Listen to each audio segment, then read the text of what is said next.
السلام علیکم ورحمۃ اللہ وبرکاتہ۔ معزز ناظرین، آج ہم حاضر ہیں نور حمزہ آفیشل کے ساتھ۔ آج ربیع الثانی کی 22 تاریخ ہے اور 22 نسبت ہے خلیفہ بلا فصل حضرت سیدنا ابو بکر صدیق رضی اللہ تعالیٰ عنہ کی۔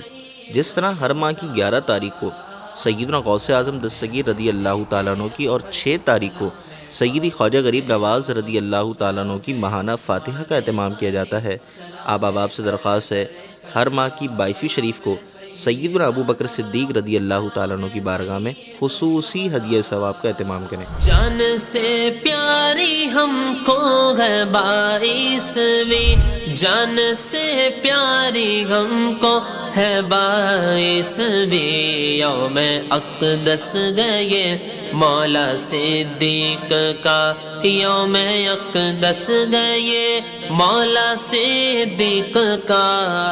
حضرت سیدنا ابو بکر صدیق رضی اللہ تعالیٰ عنہ کے متعلق مولا کائنات حضرت علی المرتضیٰ رضی اللہ تعالیٰ عنہ اپنے خطبے میں منبر پر واضح الفاظ میں بیان فرماتے ہیں، ان خیر الناس بعد رسول اللہ صلی اللہ علیہ وسلم ابو بکر، بے شک لوگوں میں سے رسول اللہ صلی اللہ تعالیٰ علیہ وآلہ وسلم کے بعد سب سے افضل اور اعلیٰ مقام حضرت سیدنا ابو بکر صدیق رضی اللہ تعالیٰ عنہ کا ہے۔ سلام صدیق اکبر، سلام فاروق اعظم۔